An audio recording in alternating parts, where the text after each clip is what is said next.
Bom dia, tarde ou noite, aqui é o Raimundo Espectro e hoje vamos falar da pindaíba que está a Marvel como companhia em geral. A gente vai deixar a Disney um pouco para depois, vamos focar na Marvel. E eu só gostaria de deixar claro que esse não é um review do filme As Marvels que está no cinema agora, tá? Isso vai ser um tema de outro vídeo depois. Hoje a gente vai falar da Marvel como um todo e como a gente chegou nesse ponto que está agora, os filmes, as séries e tudo mais. A franquia Marvel em si, no audiovisual, mas vamos dar muitas pinceladas nos quadrinhos que eu acho que eles dão meio que a origem para esse problema de algumas formas.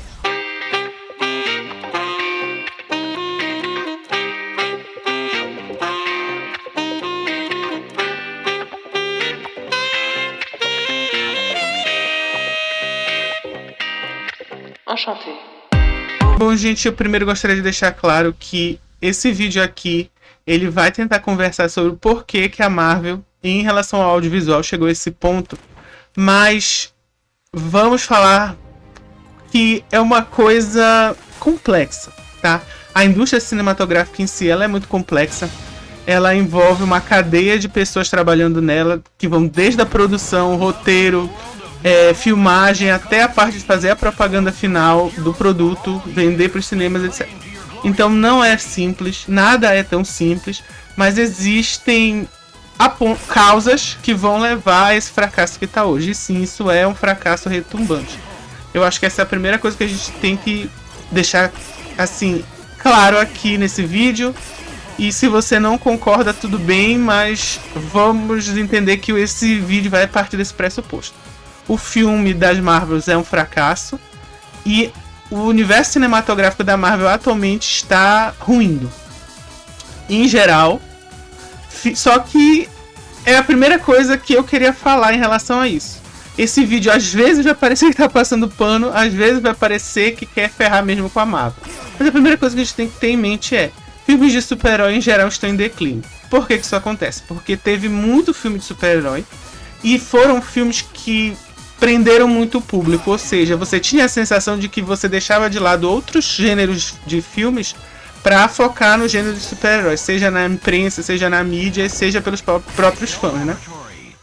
É real, aconteceu mesmo, e você tinha também essa tentativa de dicotomia da Marvel e da DC, que é algo que você tem nos gibis.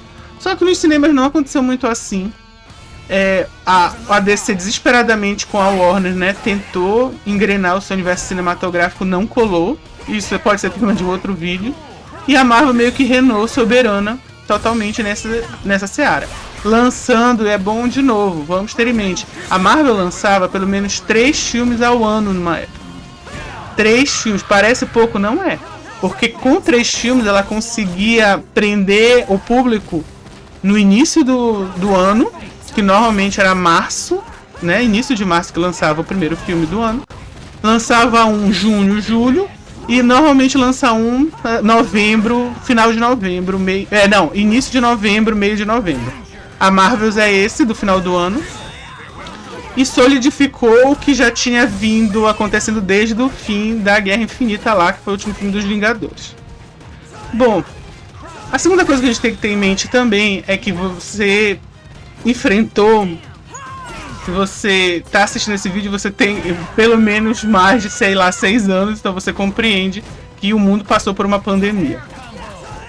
A pandemia, ela foi muito ruim para todo mundo, só que em dimensões e aspectos diferentes. Então, para a indústria do entretenimento, foi uma chance de meio vampirizar, né, esse mercado do stream e de outras coisas para pessoas que tinham que ficar em casa. 90% de nós tinham que ficar em casa. Mas ao mesmo tempo era terrível para a produção de novos projetos, porque você tinha que ter 1 zilhão de medidas de segurança para poder fazer filmagem. Você ia encontrar alguns artistas e produtores que não queriam trabalhar de jeito nenhum, porque tinham medo, principalmente no início, que você ainda não tinha nem informação, não tinha vacina, não tinha tratamento correto.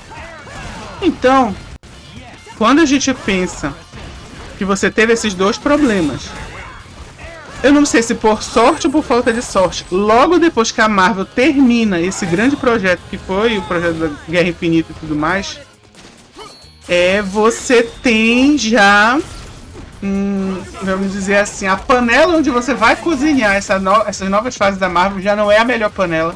já não tá do tamanho ideal, já tá até amassado. Aí você tem esse problema todo. E aí, quando você tá tentando retomar, eles começam com um projeto que pegou as pessoas um pouco amargas. Por quê? Porque foi o projeto da Viúva Negra, que era para ter sido lançado no cinema, mas foi justamente na época da pandemia, então teve que ser lançado no Disney Plus, que é o serviço de streaming da Disney. Teve o maior barraco com a atriz, porque, óbvio, ela tinha feito um contrato onde ela tinha direito a parte da bilheteria, um valor da parte da bilheteria, que não ia existir, porque não ia ter mais bilheteria, e aí ela sair num prejuízo da zorra. Então você já começou com esse desgaste. Você tem um filme que não leva a personagem tão a sério quanto esperavam, porque se você pensar no teaser da origem da personagem em diversos filmes da Marvel, você tinha uma ideia um pouquinho mais dark, vamos dizer assim, e o filme é um filme da Marvel comum. Tem poucas coisas que você tem assim mais pesadas, levando em conta a história da personagem, que é uma super espiã de agência secreta lá da Rússia. E quando tenta ser dark, tem aquele tonzinho de comédia. Já falei sobre esse filme em um outro vídeo aqui do canal, onde eu faço uma retrospectiva da Marvel. Estava piorando. E agora o vídeo vai ser sobre como a Marvel já está no limbo praticamente. Marvel Zombies já. Mas o que a gente tem que pegar em consideração disso? A Viúva Negra era um filme mais como um pedido de desculpa para os fãs, porque ela não tinha tido um filme ainda. Teve o filme da Capitã Marvel antes e todo mundo estava celebrando, né, quem é assim, esse meio artístico principalmente. Tava celebrando, a Marvel finalmente tem um filme de uma super-heroína feminina, etc, etc. Mas a super-heroína feminina, entre aspas, original do cinema, não dos quadrinhos, claro, ela foi relegada, né? Ela morre. Desculpa aí o spoiler. Ela morre e parece que nunca pararam pra contar a história dela, em detrimento de 1 zilhão de outros personagens. Então é meio que um pedido de desculpa pros fãs que gostavam muito da personagem. Não tava construindo ainda muita coisa pensando no futuro. E aí, pra mim, é o erro. Essa preocupação de você construir uma grande saga ou construir pro futuro, ela nem sempre é boa. E se você parar pra pensar em retrospecto, levando em conta o que aconteceu com a DC, com o universo dela, aquela tentativa bizarra, talvez vocês nem lembrem, mas cogitaram a Fox, eu acho que era a Fox na época, cogitou ter um universo cinematográfico só com X-Men e Quarteto Fantástico. Teve aquele Dark Universe, eu acho que era seu nome, que era os monstros da Universal, eles estavam tentando fazer um reboot, só que eu não sei se por sorte ou por azar, né, sorte nossa, azar dos produtores, o primeiro filme, que era aquele filme da Múmia, não foi muito bem sucedido e aí acabou sendo enlatado, mas eles iam tentar refazer aqueles filmes de monstros que tinha antigamente, numa versão atualizada e fazer um universo cinematográfico também. Onde eu quero chegar? Se você percebe que o universo cinematográfico da Marvel deu certo um pouquinho, por sorte. Os primeiros filmes da Marvel, Homem de Ferro 1, Homem de Ferro 2, o Thor, o Hulk, né? Eles dão uma jogadinha da possibilidade dos Vingadores se unirem. Até essa altura do campeonato, você não vai nem saber qual é a ameaça que os Vingadores têm que enfrentar. É só uma tentativa, jogar assim uma isca. Se colar, colou. Foi isso. Se não acontecesse nada, também dane-se. Então foi assim que você teve nos primeiros filmes. E acabou sendo sucesso quando teve o filme dos Vingadores, que podia ter dado errado. Então você tem aquele filme dos Vingadores, o Loki é o principal vilão e é resolvido tudo dentro daquele filme.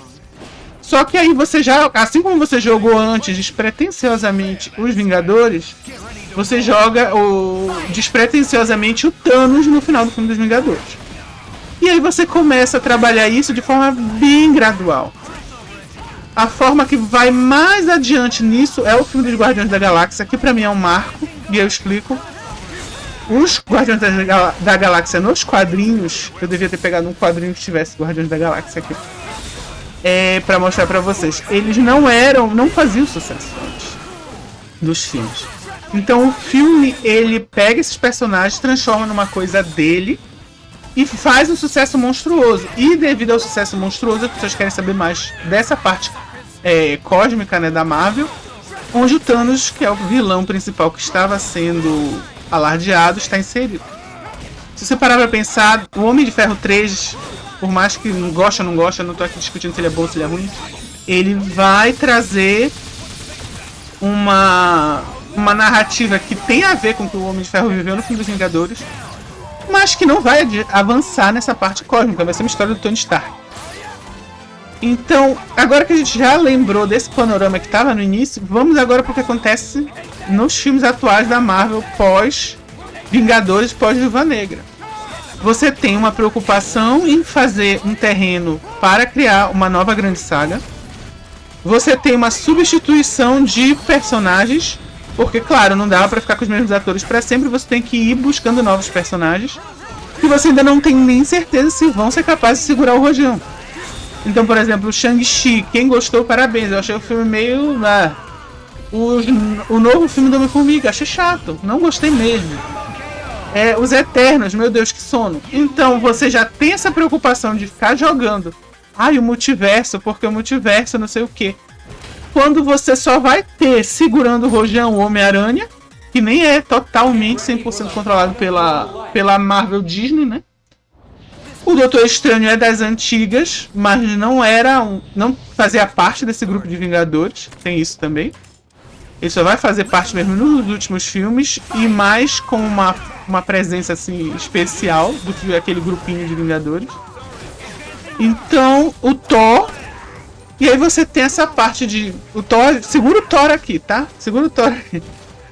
O Thor, como vilão, você continua trazendo o Loki, que vai também... Segura o Loki e o Thor aqui. E o Gavião Arqueiro, que tá numa situação um pouquinho parecida com a do Thor. Bom, qual é a situação desses personagens que ficaram? Você tem a preocupação de substituir esses personagens baseado no que fizeram os quadrinhos. De novo, outra informação. E por que esse assunto, quando ele é debatido aqui no YouTube, me incomoda um pouquinho? E quando eu estou falando me incomoda, eu não estou dizendo que os vídeos são ruins, piores do que os vídeos que eu faço em nenhum momento. Só que eu acho que a informação acaba ficando meio incompleta, porque os quadrinhos e os filmes da Marvel, eles vão, a partir do início do MCU, eles vão ficando assim meio embaranhados. Aconteceu um pouquinho disso nos filmes do X-Men. Mas isso foi passado por cima depois que a Marvel começou a fazer os seus próprios filmes sem a Fox, quando foi comprada pela Disney. Tá? Então você acaba tendo esse embaralhamento de onde começa o filme, a influência do filme, e onde começa a influência do quadrinho do filme. Onde eu quero chegar. Devido à necessidade de começar a jogar novos heróis, o que a Marvel faz ainda lá no meio da Guerra Infinita? Ela tenta, de todas as formas possíveis, avançar com os Inumanos. Porque o que acontece? Os X-Men, talvez hoje eles voltem a falar disso, porque isso é outra coisa, né? Muita gente que entende de quadrinho, eu não sei por que motivo, eu não sei se é idolatria, e aí vem o título do vídeo. Eles não são capazes de tecer uma crítica, assim, coesa em relação aos rumos que a Marvel está tomando. Eu não consigo entender por que isso. Talvez seja outro tipo de questão social, sei lá. Não sei explicar. Mas o que acontece? A maioria esmagadora, se estiver sendo honesta, vai te dizer que o principal supergrupo da Marvel são os X-Men. O Quarteto Fantástico no início era um dos que mais vendia, mas os X-Men, depois que, sim, lá na fase do Chris Claremont, depois que começa a desengrenar, que chegam os novos X-Men, né? Você tinha aquele primeiro grupo que hoje em dia o povo apelida de primeira classe, que era o Ciclope, Jean Grey, Homem de Gelo, Anjo e Fera, tá? Eles fracassam de certa forma. O gibi deles não vende nada comparado com o dos Vingadores e principalmente com o do Quarteto Fantástico, muito menos com o Homem-Aranha. Então o gibi fica meio assim em estase. Eles continuam aparecendo, eles não deixam de existir, não são mortos, né? Mas eles estavam vendo que não estava funcionando. Quando entra essa nova fase, começa entrando essa nova fase, vocês veem esse sangue novo, que são esses mutantes de várias partes do mundo, e aí entra alguns dos mutantes que são os favoritos de todo mundo até hoje. O Wolverine, que já tinha aparecido lá no Incrível Hulk como um vilão. Ele era um agente do Canadá. Então o Wolverine, que é o mutante mais famoso, ainda que não seja o mais importante assim, no quesito história dos X-Men, ele é o mais famoso, chega a ter gibi próprio posteriormente e até hoje. A Tempestade, que para mim, e aí não é... Agora eu não estou sendo objetivo, agora é questão pessoal. Pra mim é a melhor personagem feminina da Marvel.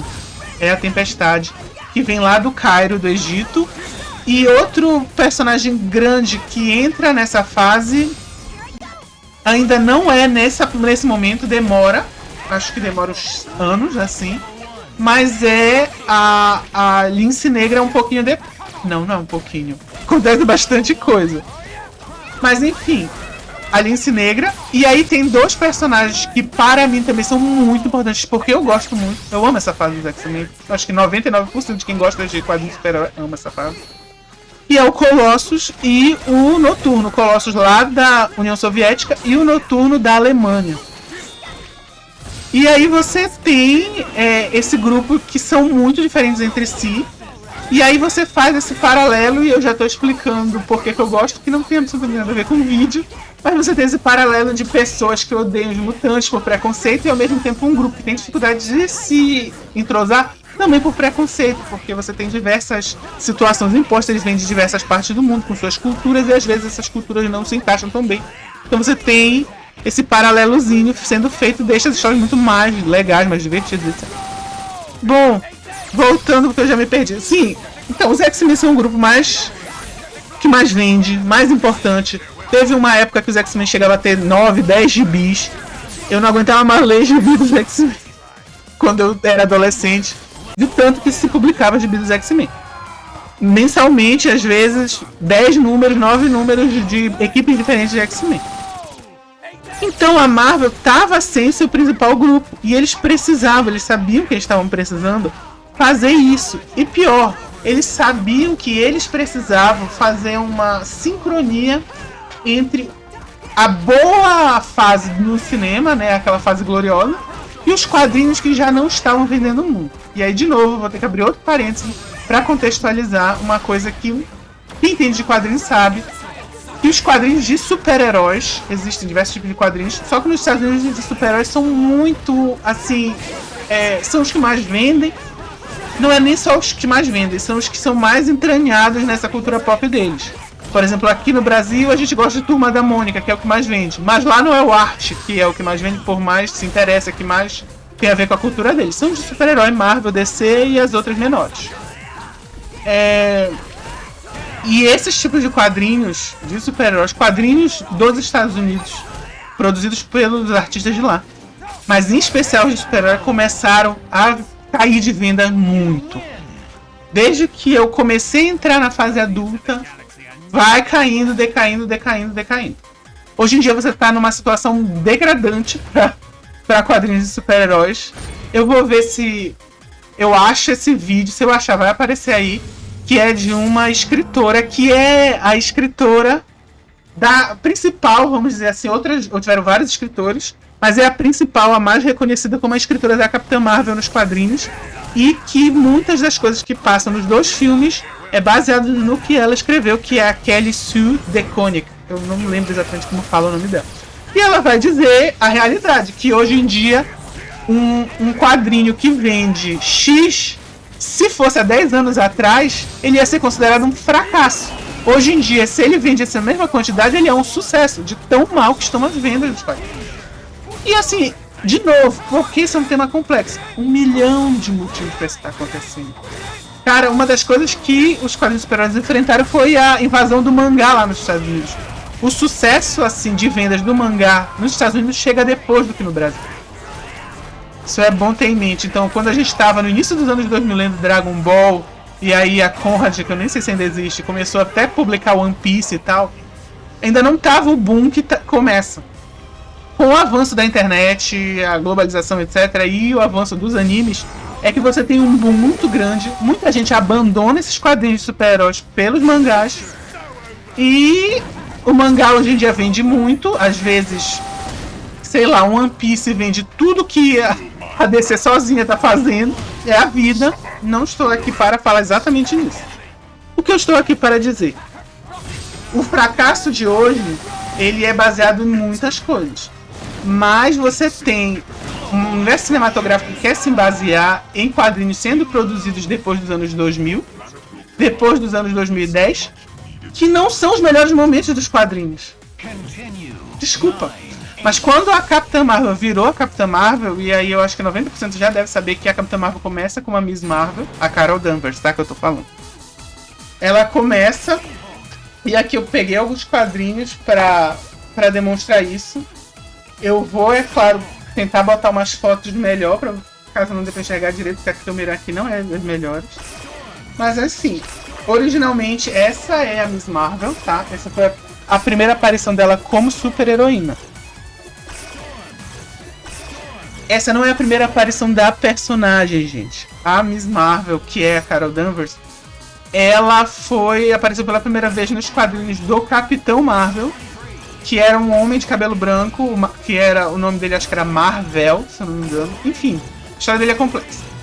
E ela era um pouquinho Lois Lane dele, e era meio que um interesse romântico, amiga, etc. E aí, devido a um acidente durante uma das aventuras dele, ela acaba se misturando o DNA humano com o DNA Kree, que é a raça de extraterrestres que ele é, e ela ganha esses superpoderes e tem toda uma situação.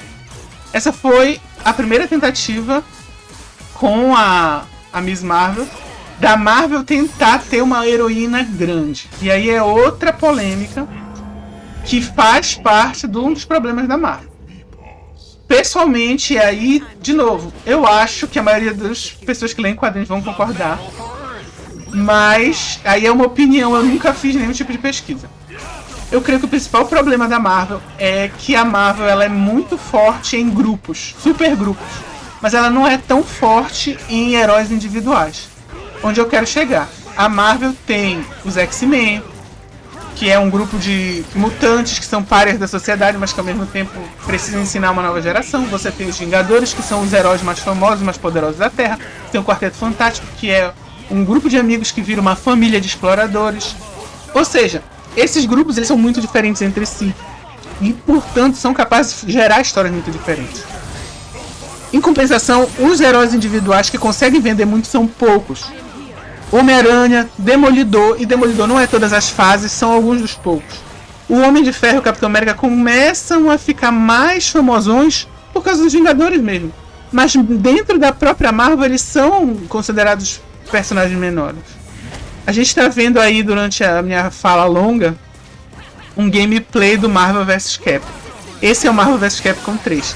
Se você pegar o 2 e o 1, você vai ver a quantidade de personagens dos X-Men que tem, em detrimento da quantidade de personagens que tem os Vingadores, por exemplo. Por quê? Porque justamente era que fazia mais sucesso. De certa forma, quando você tem essa tentativa de integrar os Inumanos, e ela dá muito errado, porque a série é ruim dos Inumanos, tá lá no Disney Plus, se você quiser tentar assistir. Eu assisti o primeiro episódio, tenho a vontade de terminar para ver como se faz, e assim, a história em si ela é até fiel, o problema foi a produção mesmo, a produção não é legal. Mas enfim, então você tem essa tentativa desesperada da Marvel de duas coisas.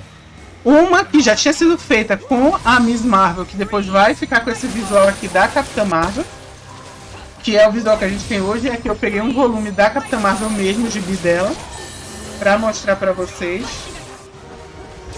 como era. E mostrar também que sim, eu li esses gibis, então eu não tô falando porque eu, sei lá, pesquisei no Google e tal.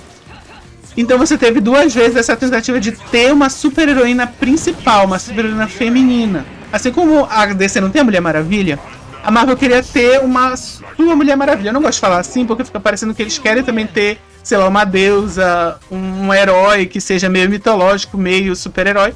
E isso, o Thor já é isso. O Thor já é isso que eu ia falar.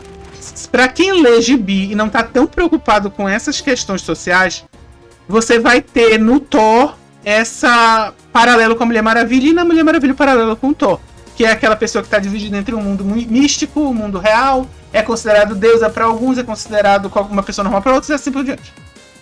Mas, quando você está preocupado com essas questões sociais, você tem isso de... Ai, mas a DC tem a Mulher Maravilha, ela aparece nos posters, vende camisa, vende boneca, vende não sei o quê. A Marvel não tem ninguém. Não é que a Marvel não tivesse personagens femininas boas, sempre teve. Jean Grey, Fênix, a Vampira, a Tempestade, como eu disse, que pra mim é a melhor personagem feminina da Marvel. A Mulher Invisível é uma personagem incrível. A Vespa é uma ótima personagem. A Feiticeira Scarlet, que vai aparecer no universo cinematográfico Marvel, também é um personagem importante. A Elektra, que meio que corre por fora. Mas o que acontece? os personagens da Marvel solo têm muita dificuldade de conseguir vencer sozinhos. Vamos dizer assim, vencer sozinho eu tô falando de vender. Um dos poucos, por sinal, foi o Wolverine. Veja só você. Então, para você conseguir replicar o sucesso relativo da Mulher Maravilha para uma personagem feminina da Marvel é muito difícil. Então, a Capitã Marvel foi uma tentativa de fazer isso. Ela era quem mais eles viam tendo essa possibilidade. Só que quando você tem esse... Não é um reboot, porque não zero o que aconteceu antes. Mas tem essa reimaginação, vamos dizer assim, da Miss Marvel. A Miss Marvel antes, deixa eu pegar uma foto aqui pra vocês, dentro desses itens. Ela era... Antes do reboot, ela era assim, que é aquele visual icônico do episódio dos X-Men, que mostra a vampira sugando os poderes dela. Tem lá no Disney Plus, procure o nome do episódio do desenho dos X-Men dos anos 90, é uma história da vampira, excelente episódio. Então ela tinha aquele visual e aí ela muda para esse visual aqui. Estou mostrando para vocês. E quando ela faz essa mudança, você acaba tendo uma expectativa muito grande no personagem.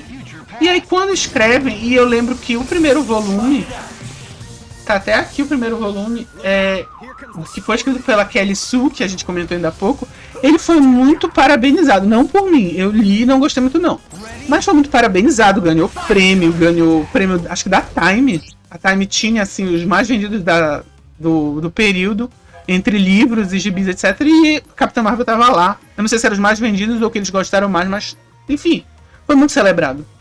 Não estou aqui falando que eu não gostei porque eu não gostei, porque eu não review, tá? Não estou falando de minha opinião em relação à história. Mas qual é o ponto da história que acaba dando trabalho? Primeiro, eles têm muita dificuldade nessa roteirização que eles fazem de entender como era a personagem antes e trazer ela de volta, vamos dizer assim. E criar vilões que sejam muito chamativos, porque um herói precisa de um vilão que chame atenção. E a Capitã Marvel, pra mim, a vilã mais importante da Capitã Marvel até hoje é a Mística dos X-Men. Por causa daquele episódio. Porque a Mística aparece primeiro nos gibis da Miss Marvel antes de aparecer nos X-Men, veja só você. Então, faz mais sentido como vilã. E aqui, é claro, eles queriam vilões que não tivessem nada a ver com os X-Men. Sim, os X-Men estavam muito aparatados do resto do universo Marvel por um período. Tanto que tem até o Vingadores vs X-Men, que é uma forma de, na história, eles fazerem com que os X-Men fiquem afastados do universo, no universo principal. Dentro do universo principal, eles tentam dar uma afastadinha deles. E é a chance dos Inumanos, e você tem até crossovers dos Vingadores lutando contra os Inumanos em algumas histórias, por questões de supremacia da etnia deles, por causa de, enfim, histórias de ficção científica, gente. Então, a Kelly Sue, ela vai trazer a ideia da Carol Danvers, porque ela tem esse sonho de ser reconhecida como uma grande super-heroína, e ela vai agir como se ela já meio que já fosse. E aí você vê um pouco disso na própria Miss Marvel, que é, agora quando eu começar a falar agora da Miss Marvel, vou estar falando da Kamala, que é essa garota aqui, que era uma inumana. Vocês lembram que os inumanos estão aqui nesse parede. Então o que acontece? Você tem essa endeusificação da Carol Danvers sem motivo nenhum. Me desculpa, mas se você tá lendo os gibis, não tem motivo pra idolatrar a Capitã Marvel. Ela é uma grande super-heroína, ela e 1 milhão de outros que tem ali. Cara, não é a mesma coisa, eu tô te falando. Quando você tinha os gibis da Mulher Maravilha, eu devia ter pegado alguns. Você tem alguns momentos que tem ela escrevendo livro, autografando, e aí vendendo boneca dela, etc. Porque nas histórias é consolidado que a Mulher Maravilha é uma força política também. Político-social dentro daquele universo da DC. A Carol Danvers, mano, é como se ela fosse uma super policial. É assim que a gente via. Óbvio que a roupa, muita gente adorando criticar a roupa dela, que era um maiôzão. Tudo bem, era nos anos 90, as pessoas viam as roupas super daquele jeito. Não tô aqui pra julgar isso. Mas eu tô falando da psique da personagem, como ela era apresentada. Ela queria ser amada como super-heroína, como outros super-heróis eram amados. Mas a forma como ela agia como super-heroína era de uma policialzona, aquela sargentona. Era assim a coisa dela. Que não é o tipo de personalidade que a gente ama. Isso não quer dizer que a personagem é ruim, não quer dizer que as histórias não sejam boas, porque ela tinha boas histórias antes. Mas era assim que era a psique dela. E aí você tem, do nada, as pessoas adorando, amando, idolatrando. Gente, não. Não. Que fosse pra criar isso, você criava uma mini saga que mostrasse ela aparecendo sendo uma super heroína. E aí, em vez de você ter ela fazendo isso e se achando meio deslocada, porque ela ainda não era amada assim, ainda que ela tivesse desejo, não. Age normalmente como se assim sempre fosse. E ela continua com a mesma personalidade, mas mesmo assim é amada e você não entende. Isso vai um pouco pros filmes, porque isso é uma das críticas do filme, veja só vocês, porque eu tô tentando mostrar pra vocês que sim, é baseado nos quadrinhos, né? Porque os quadrinhos depois dos anos 2000, eles são muito, assim, não é confuso. É porque a sensação que dá é que eles querem chegar no fim, mas a jornada é cheia de buraco. E eles não estão tapando o buraco primeiro. Então é esse que é o principal problema. Então você tem isso da Capitã Marvel. Aí você inventa um tal de Carol Corps, que era como os fãs da Capitã Marvel se chamam. Que fã? Até aquele presente momento não existia tudo isso. Mas tudo bem, aí você começa, aí você tem uma tentativa da Marvel enfiar a personagem goela abaixo. E quando eu digo enfiar a goela abaixo, é ela aparecendo em tudo quanto é história. É o jeito, eles tentaram. Não é certo ou errado, não tô dizendo isso. Mas onde eu quero chegar, assim, esse vídeo vai ficar longo, mas ele é interessante. Você cria a personagem da Kamala Khan, uma forma de usar o nome da Miss Marvel. E de uma forma positiva para trazer essa diversidade para Marvel. E aí você tem um novo problema para os fãs dos quadrinhos. Lembrando, cinema e quadrinhos, no caso da Marvel, não dá para dividir. O que acontece? Antigamente, sempre existiram personagens que eram considerados minorias nos Estados Unidos, claro, porque estamos falando de que as pessoas que produzem esses quadrinhos, 99,9% são dos Estados Unidos e moram lá. Então, existiam um ou outro no início e depois vai aumentando essa quantidade de minorias à medida que eles vão percebendo que sim, é importante que tenha. Só que antes, lá finados pré-2000, século passado, quando você criava um personagem que era uma minoria, e a gente pode pegar os negros dos Estados Unidos como um exemplo, você, ainda que você se inspirasse em heróis que já existem, você criava um personagem totalmente novo. E o que é criar um personagem totalmente novo? É criar uma nova pessoa, não somente. É você criar um personagem que você tem a sua própria origem, seu próprio nome, sua própria personalidade. Então, a Tempestade, por exemplo, você pegar a Tempestade, ela é ligada ao mundo dos mutantes, então ela necessita dos mutantes. Mas os mutantes, o que são? Eles são uma realidade do universo da Marvel. Não é como se não desse pra criar um personagem mutante e ele não ser um X-Men, por exemplo. Ou não ter relação com o Professor Xavier, ou não ter relação com a Irmandade dos Mutantes, com o Magneto. Eles são uma realidade. É como...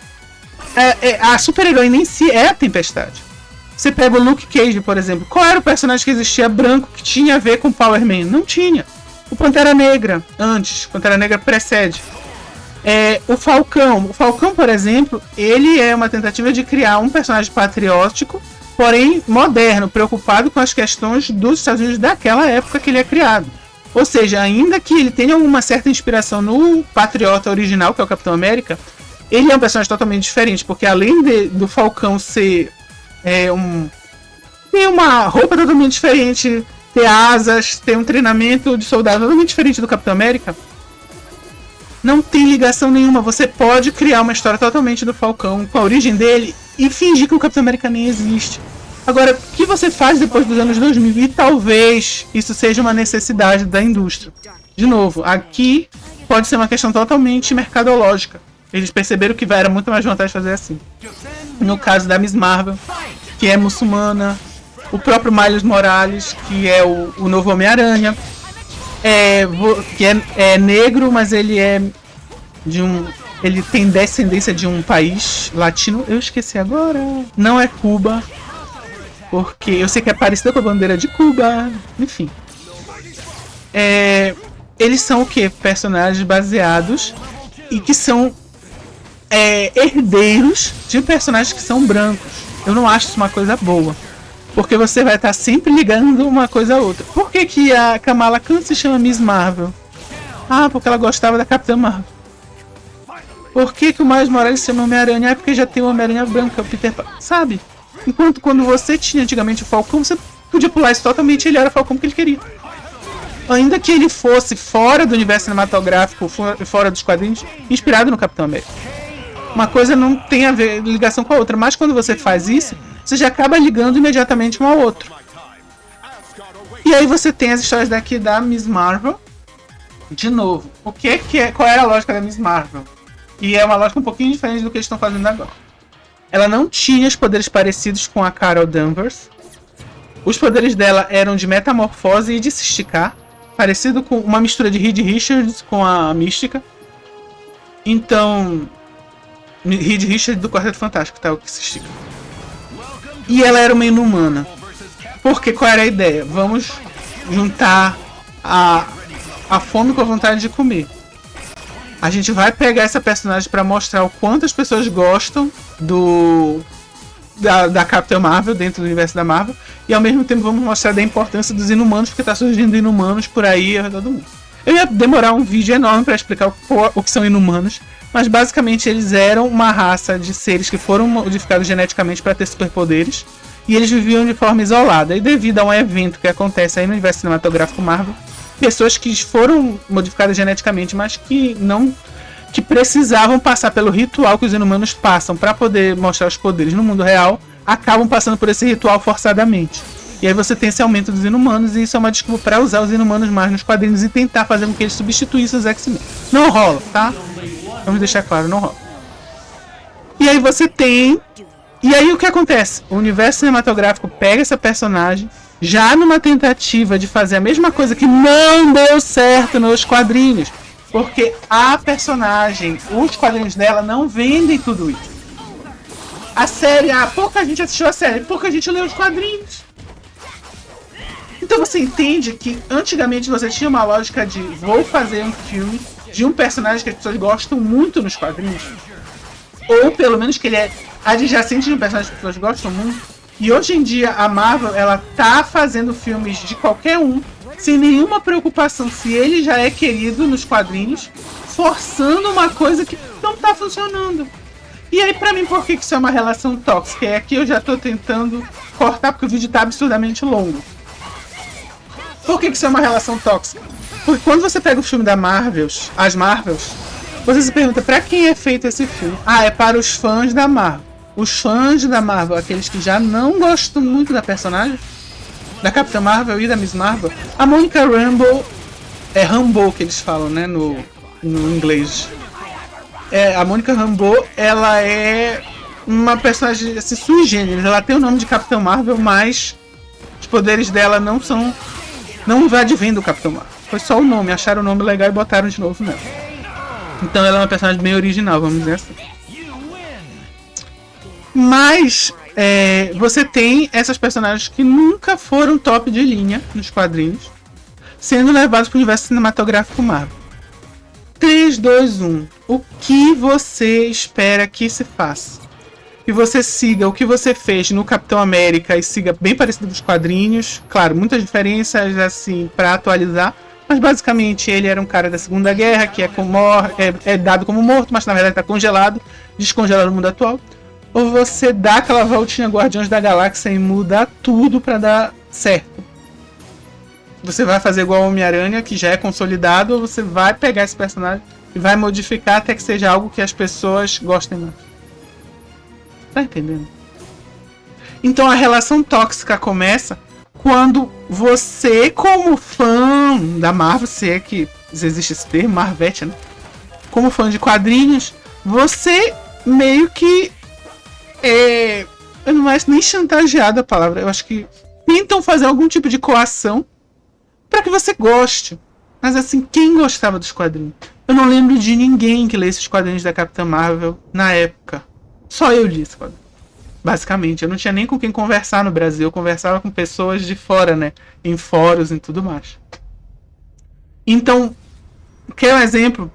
Quando teve esse filme agora, e aí tinha muitas pessoas fazendo review, 99,9% dos reviews falam assim, tem essa cena musical que surge do nada, é ridículo, eu não sei porque eles inventaram isso. Bom, eu sei porque eles inventaram isso, porque eu lia o gibi da Capitã Marvel. Então eu até separei para vocês aqui. Primeiro que teve esse mais é um reboot do gibi, mas ele se passa logo depois daquele que eu mostrei antes, que continua sendo escrito pela Kelly Sue. E aqui ela vai pro espaço. Porque o que acontece? As histórias antes da Kelly Sue, como ela queria demonstrar que a Carol era muito amada, as histórias se passavam na Terra. E aí viram que não dava muito certo, falaram, ai, não, bora modificar, bora botar ela no espaço. O espaço tá fazendo sucesso, o Guardiões da Galáxia tá fazendo sucesso. Essa foi a ideia.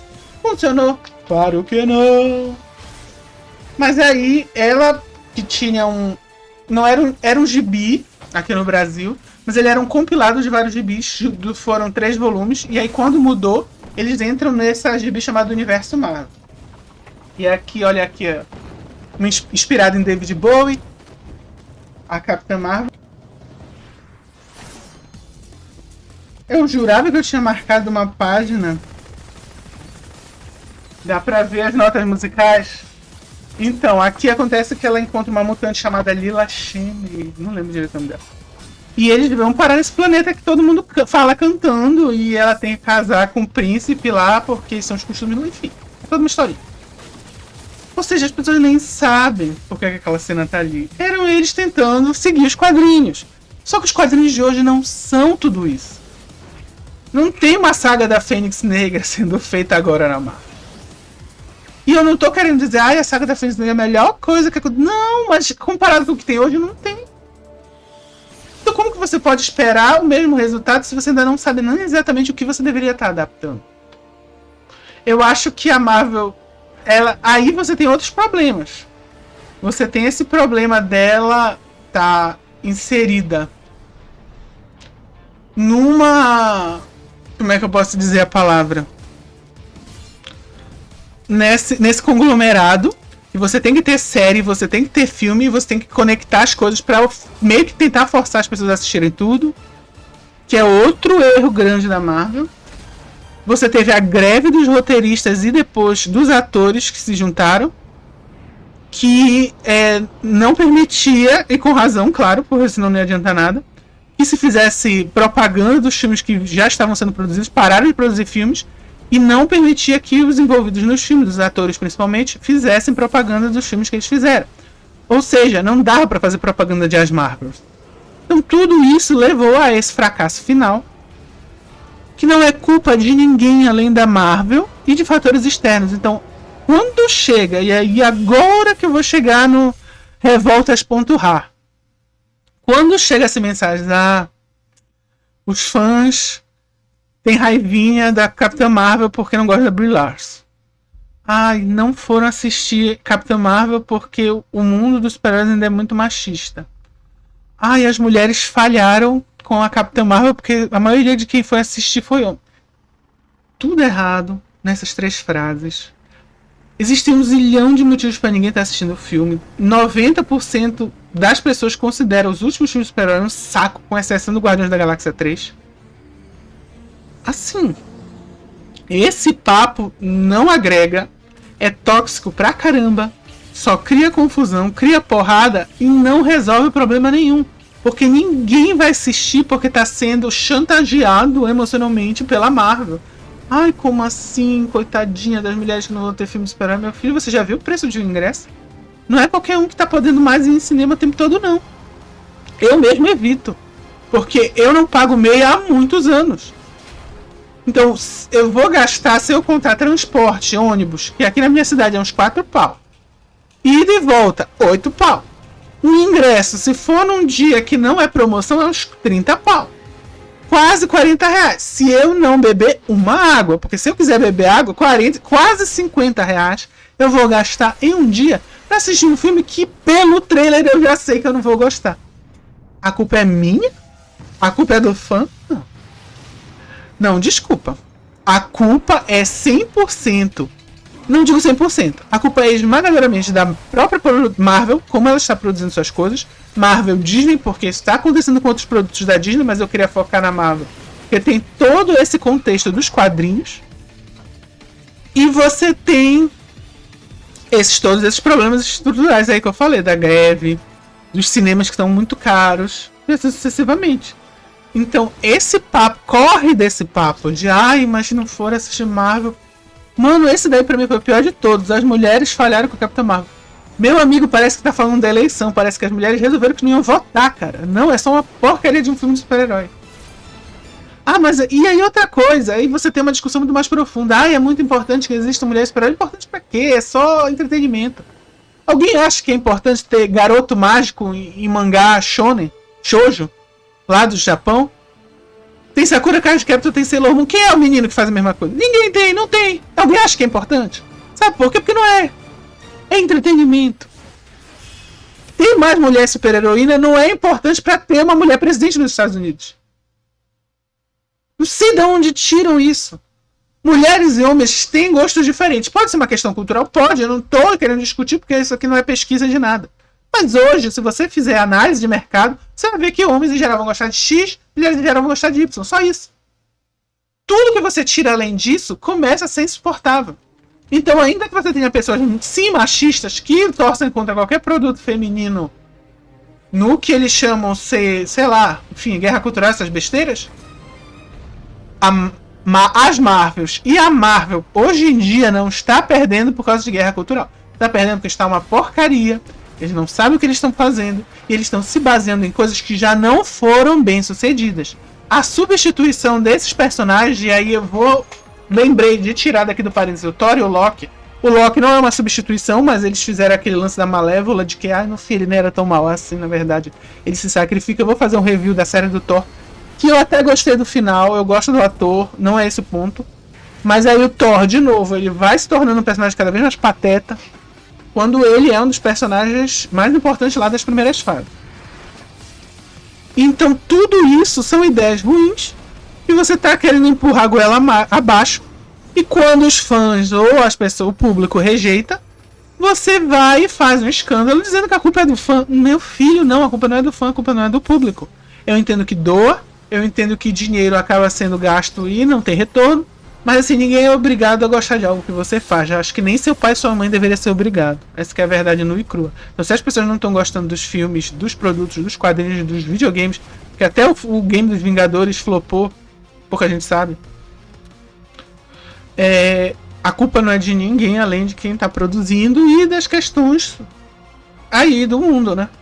Mas principalmente quem está produzindo. E assim, seria fácil para eles fazerem de uma forma melhor. Eles pararem, segurarem essa história do Kang, que já é um fracasso. A história multiverso mais o Kang, o Conquistador, já foi um fracasso. Ninguém quer aquilo. E em vez de eles já atacarem tudo querendo ser o novo Thanos, ter a nova Guerra Infinita, eles tivessem pegado o tempo, visto o que funciona e o que não funciona, começaram a trabalhar devagar histórias individuais, aí sim partir por uma nova saga. E isso que eu tô falando, eu não tô falando porque eu sou esperto. 1 zilhão de pessoas falavam isso, porque quem gosta de quadrinho chega a uma conclusão parecida. Então é hora de pisar no freio. Mas eu tenho que produzir muito conteúdo para Disney Plus. Produz conteúdo mais diversificado. Por exemplo, aquele especial lá que eles fizeram. Por que aquilo é um especial e não uma série do Lobisomem na Noite? Não é nem que seja maravilhoso, mas é uma coisa autocontida que expande o universo da Marvel para quem sabe você pensar numa nova saga. Então é isso que você devia estar fazendo. Não culpando os fãs. Não dizendo que o fã não presta porque ele não quis ver as Marvel. Pô, pelo amor de Deus. Ninguém gostou dessa história do planeta que todo mundo canta nos quadrinhos. Por que quer gostar no cinema? Eles não são capazes de justificar e de entender que hoje em dia os quadrinhos não estão essa Coca-Cola toda mesmo. Que é a vida. E eu vou parando por aqui porque eu já tô ficando sem voz. Obrigado por você que assistiu. Por favor, curta, comente, compartilhe, etc. Já sabe o que fazer. Obrigado e até a próxima.